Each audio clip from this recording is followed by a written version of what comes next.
Hello students, this is class 8 science lesson number 2 microorganisms friend and foe. You have seen several kinds of plants and animals. However, there are other living organisms around us which we normally cannot see. आपने कई तरह के plants और animal तो देखे ही हैं, लेकिन हमारे आसपास कई तरह के ऑर्गेनिजम्स हैं जो हमको दिखाई नहीं देते हमारी आँखों से. These are called micro organisms और माइक्रोब्स. ऐसे माइक्रो ऑर्गेनिजम्स ऐसे होते हैं जिनको हम सिर्फ माइक्रोस्कोप की मदद से देख सकते हैं, इसलिए इनका नाम माइक्रो ऑर्गेनिजम्स होता है, microbes. For example, you might have observed that during the rainy season moist bread gets spoiled and its surface gets covered with grayish white patches. जैसे बारिश के मौसम में आपने देखा होगा कि ब्रेड पर एक ग्रीन ग्रे जैसा सरफेस आ जाता है. वो क्या है? Observe these patches through a magnifying glass. एक मैग्नीफाइंग ग्लास से इसको देखेंगे. You will see tiny black rounded structures. Do you know what these structures are and where do these come from? क्या आप जानते हो ये कौन से स्ट्रक्चर हैं और कहाँ से आए? क्यों? क्योंकि ये माइक्रो ऑर्गेनिजम्स हैं, ये उसको खराब कर देते हैं. माइक्रो ऑर्गेनिजम्स के बारे में अब हम स्टडी कर रहे हैं. Collect some moist soil from the field in a beaker and add water to it. After the soil particles have settled down, observe a drop of water from the beaker under a microscope. What do you see? ये तो सिर्फ activity है. Activity 2, take a few drops of water from a pond, spread on a glass slide and observe through a microscope. कि आप soil को जो soil होती है, मिट्टी, उनको ऑब्जर्व करेंगे, बीकर में देखेंगे पानी से. तो water from the beaker under microscope, उस पानी में देखें कि क्या हुआ, माइक्रोस्कोप से क्या दिखा. और जब किसी पॉन्ड से आप पानी लाते हैं, उसको माइक्रोस्कोप में देखेंगे तो आपको दिखेगा कि क्या है उसके अंदर. Do you find tiny organisms moving around? क्या आप देख रहे हो? जब आप एक्टिविटी करोगे, माइक्रोस्कोप अगर आपके पास हो, मतलब जब हम स्कूल में होते हैं लैब में, तो हम ये देखते हैं कि कुछ चलता हुआ ऐसे दिखाई देते हैं. These observations show that water and soil are full of tiny organisms. कि पानी और मिट्टी में माइक्रो ऑर्गेनिजम्स हैं. दो not all of them fall into the category of microbes. हालांकि सब तो माइक्रोब्स की कैटेगरी में नहीं आ सकते, बट क्या होता है, दीज माइक्रो ऑर्गेनिजम्स और microbes are so small in size that they can not be seen with the unaided eye. ये इतने छोटे होते हैं कि हम इनको आँख से तो नहीं देख सकते. Some of this such is the fungus that grows on bread. Bread के ऊपर क्या ग्रो करती है? Fungus. Can be seen with a magnifying glass. Other can not be seen without the help of microscope. That is why these are called microorganisms or microbes. Microorganisms are classified into 4 major groups. इनको 4 भागों में बांटा है. किस किस में? Bacteria, fungi, protozoa और algae. अब virus are also microscopic but are different from their other microorganisms. They, however, reproduce only inside the cells of the host organism. अब ये क्या करते हैं? जो वायरस होते हैं वो आर ऑल्सो माइक्रोस्कोपिक. वायरस को भी हम बिना आँखों के वायरस को भी हम आँखों से नहीं देख सकते, इसको भी हम माइक्रोस्कोप की हेल्प से ही देखेंगे, लेकिन ये डिफरेंट होते हैं अदर माइक्रो ऑर्गेनिज्म से. They however reproduce only inside the cells of the host organism. ये इनका जब रिप्रोडक्शन का टाइम होता है, ये जो सेल होती है, होस्ट सेल ऑर्गेनिज्म की है ना, जिसके अंदर ही पाए जाते हैं, उसमें ये रिप्रोड्यूस बनते हैं. Which may be a bacterium, plant और एनिमल. तो वो कुछ भी हो सकता है, प्लांट, एनिमल या bacterium. Some of the virus are shown in figure 2.5. Next page पे जो है आपको इसमें देखेंगे bacteria, virus, protozoa, algae, fungi. आपको इन सब के डायग्राम दे रखे हैं 2.2 और 2.5 में जो दिया हुआ है ये रहा. ये है वायरस का diagram. Common elements like cold, influenza and most coughs are caused by virus.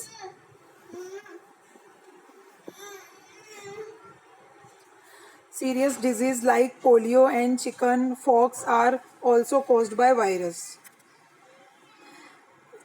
Virus के इन्फ्लुएंस में आते हैं तो हमें कफ कोल्ड हो जाता है, इन्फ्लुएंजा हो जाता है, flu, cough, polio, chickenpox, ये सब डिजीज़ वायरस के इन्फेक्शन से होती है. Disease like dysentery and malaria are caused by protozoa, whereas typhoid and tuberculosis are bacterial disease. You have learnt about some of these microorganisms in class 6 and class 7.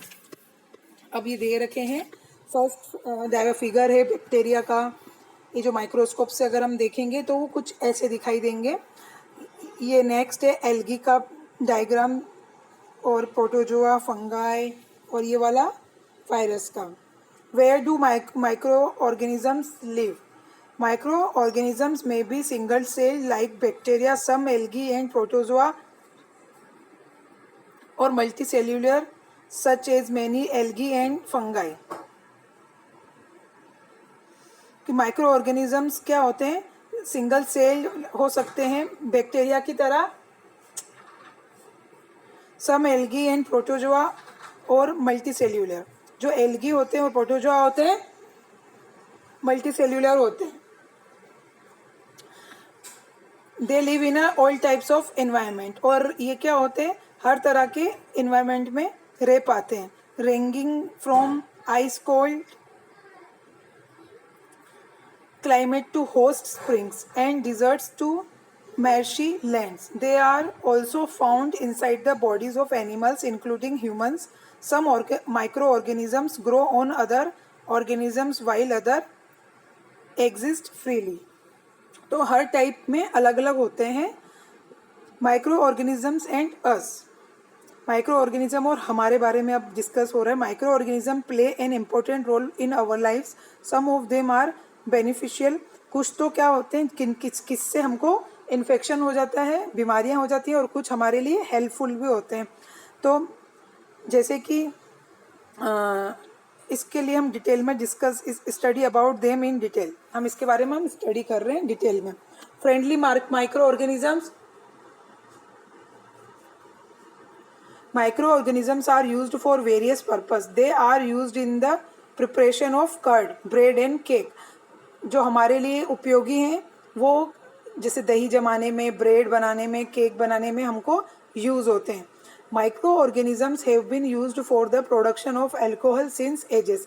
और microorganisms का use कहाँ होता है? Production बनाने, मतलब alcohol को बनाने में. They are also used in cleaning up of the environment. अब इन्वायरमेंट वातावरण को साफ करने में भी इनका उपयोग होता है. जैसे कि द ऑर्गेनिक वेस्ट, जो ऑर्गेनिक वेस्ट होता है, vegetable peels, remains of animals faeces are broken down into harmless and usable substance by bacteria. Recall that bacteria are also used in the preparation of medicine. In agriculture, they are used to increase soil fertility by fixing nitrogen. अब जो ये bacteria हैं, कुछ तो जैसे कि जो vegetables के पील्स, छिलके होते हैं, और ना जो रिमेन्स ऑफ एनिमल्स, ये जो होते हैं ना, इनको are broken down into harmless, यानी कि जो हार्मलेस होते हैं इनके छोटे छोटे टुकड़े कर देते हैं, तो जो हमारे लिए हार्मलेस होते हैं यानी नुकसान नहीं होता. And usable substance by bacteria. जैसे कि सॉइल की जो फर्टिलिटी बढ़ाई जाती है, कैसे सॉइल को भी यूज़ किया जाता है सॉइल के अंदर, जैसे नाइट्रोजन की मात्रा को बढ़ाने के लिए. ये आप अभी आगे पढ़ेंगे तो आपको डिटेल में समझ में आएगा. और कुछ तो मेडिसिन की प्रिपरेशन में भी काम आते हैं. अब एग्रीकल्चर जब खेती के पॉइंट ऑफ व्यू से देखेंगे तो ये बैक्टीरिया, उसमें माइक्रो ऑर्गेनिज्म भी बहुत हमारी हेल्प करते हैं. किस के लिए? कि मिट्टी में नाइट्रोजन की मात्रा को बढ़ाने के लिए. Making of curd and bread. You have learnt in class 7 that milk is turned into curd by bacteria. आपने क्लास 7 में पढ़ा होगा कि जो मिल्क है मिल्क से दही कैसे जमता है, क्योंकि उसके अंदर हम ऐसे बैक्टीरिया डालते हैं. कर्ड यानी दही के अंदर ऐसे बैक्टीरिया होते हैं जो दूध को दही में जमा देते हैं. I saw that my mother added a little curd to warm milk to set curd for the next day. I wonder why. Curd contains several microorganisms. Of these, the bacterium Lactobacillus promotes the formation of curd. अब जो bacteria है lactobacillus, जो इस bacteria का नाम है जो दूध से दही जमाता है, it multiplies in milk and converts into the curd. ये मल्टीप्लाई होता है मतलब बढ़ते जाते हैं. दूध में हमने डाला थोड़ी सी मात्रा में दही, तो ये मल्टीप्लाई होते हैं मतलब बढ़ते जाते हैं बढ़ते जाते हैं.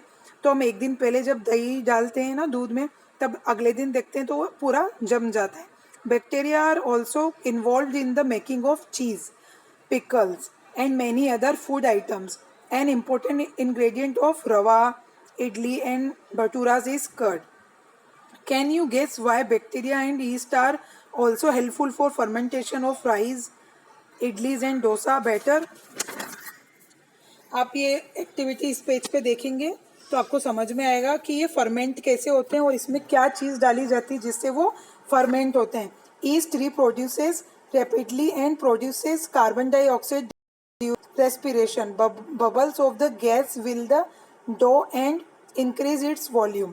This is the basis of the use of yeast in the baking industry for making breads, pastries and cakes. तो ये था कि हम इडली डोसा और इसके लिए फर्मेंटेशन के लिए ईस्ट का यूज़ करते हैं, जिससे जो डो लगा हुआ होता है, जो उसका मिश्रण होता है, वो फूल के फ्लपी हो जाता है, फूल जाता है. तो वो किसकी वजह से? ईस्ट की वजह से. ये एक्टिविटी है 2.3, इसको आप पढ़ें जिससे आपको समझ में आएगा कि वो कैसे फूल जाता है.